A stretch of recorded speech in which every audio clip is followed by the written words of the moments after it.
ಇದೆಯಲ್ಲ ಓಕೆ. ನಾಗರ ಶೈಲಿ. ಇದು ದಕ್ಷಿಣ ಭಾರತ ಟೆಂಪಲ್ ಅಂದ್ರೆ ನಾವಿಲ್ಲಿ ಕಟ್ಟಂತ ದೇವಸ್ಥಾನ ಅಂದ್ರೆ ಈ ತರ. ಹೌದು. ಇದು ಹೊಯ್ಸಳರ ಲಾಂಛನ ಅಂದ್ರೆ ಸಿಂಹ. ಈ ತರ ಸಿಂಹದ ಮುಖ ಎಲ್ಲ ಹೊಡೆದಿದೆ. ತಮಿಳ್ನಾಡು ಟೆಂಪಲ್, ಇಲ್ಲಿ ನಮ್ಮ ದೇವಸ್ಥಾನ ಎಲ್ಲ ಈ ತರ ಇರುತ್ತೆ. ಸೊ ಇದು ನಾರ್ತ್ ಮತ್ತೆ ಸೌತ್, ಸೊ ಎರಡು ಮಿಕ್ಸ್ ಆಗಿದೆ. ಅಂದ್ರೆ ಆ ಮೇಲ್ಗಡೆ ನೋಡಿ ವಿಷ್ಣು ವಿಗ್ರಹದ ಮೇಲೆ ಇದೆಯಲ್ಲ ಶಿಖರದ ಡಿಸೈನ್ ಇದೆಯಲ್ಲ,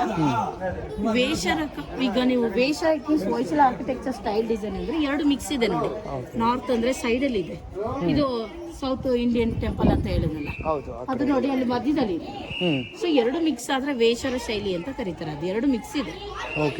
ಈ ವಿಷ್ಣು ವಿಗ್ರಹ ಮಳೆ ನೀರು ಬರ್ತಲ್ಲ ಡ್ರೈನೇಜ್, ಈ ಸುತ್ತ ಇರೋದೆಲ್ಲ ಅದೇನೆ. ಈ ಪಟ್ಟಿಗೆಗಳಲ್ಲಿ ನೋಡಿ ಮೊದಲನೇ ಸಾಲು ಇದೆಲ್ಲ 3 ಲೈನ್ ಕಾಮನ್ ಇರುತ್ತೆ. ಈಗ ಬೇಲೂರು ಹಳೆಬೀಡು ಎಲ್ಲ ನೋಡಿ, ಇದು ನೋಡಿದಾಗ ನಿಮ್ಗೆ ಈಸಿಯಾಗಿ ಅರ್ಥ ಆಗದೆ ವೈಶ್ಯ ದೇವಸ್ಥಾನ ಅಂತ ಕರೀತಾರೆ. ಇದು ನೋಡಿ, ಇದು ಪ್ಲಾಟ್ಫಾರ್ಮ್ ಡಿಸೈನ್ ಎಲ್ಲ ಸ್ಟಾರ್ ಶೇಪ್ ಡಿಸೈನ್ ನೋಡ್ತೀರಾ. ಏರಿಯಲ್ಲೂ ಕೂಡ ಸ್ಟಾರ್ ಇದೆ. ವೆಂಟಿಲೇಷನ್ ನೋಡಿ ಹೊರಗಡೆ ನೋಡಿದ್ರೆ ಸ್ಟಾರ್ ಶೇಪ್ ಡಿಸೈನ್ ಇದೆ.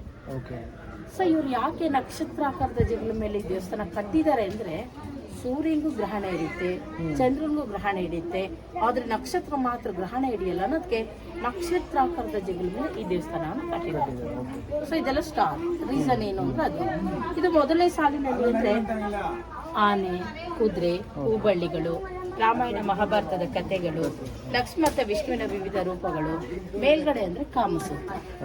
ಅಂದ್ರೆ ಇದು ಈ ಹೊಯ್ಸಳರ ಕಾಲದಲ್ಲಿ ಇವರು ಆಡಳಿತ ಹೇಗ್ ಮಾಡ್ತಾ ಇದ್ರು ಅಂದ್ರೆ, ಆನೆ ಎಷ್ಟು ಬಲಶಾಲಿಯಾಗಿದ್ರು, ಕುದುರೆ ಎಷ್ಟು ವೇಗವಾಗಿ ಓಡ್ತಾ ಇದ್ರು, ಹೂಬಳ್ಳಿ ಎಷ್ಟು ಸುಂದರವಾಗಿ ಅವ್ರ ಅಧಿಕಾರ ಮಾಡ್ತಾ ಇದ್ರು ಅನ್ನೋದಕ್ಕೋಸ್ಕರ ಈ 3 ಸಾಲುಗಳನ್ನ ಅಂದ್ರೆ ಸುತ್ತಲೂ ಕೂಡ ಮಾಡಿದ್ದಾರೆ. ಇದನ್ನೇ ನಾವು ಧರ್ಮ, ಅರ್ಥ, ಕಾಮ, ಮೋಕ್ಷ ಅಂತ ಕೂಡ ಈ ಸಾಲುಗಳನ್ನ ಅಂದ್ರೆ ಹೋಲಿಕೆ ಮಾಡಿ ಹೇಳ್ತಾರೆ. ಇದೆಲ್ಲ ಸುತ್ತಲೂ ಕೂಡ ಕಾಮನ್ ಇದೆ.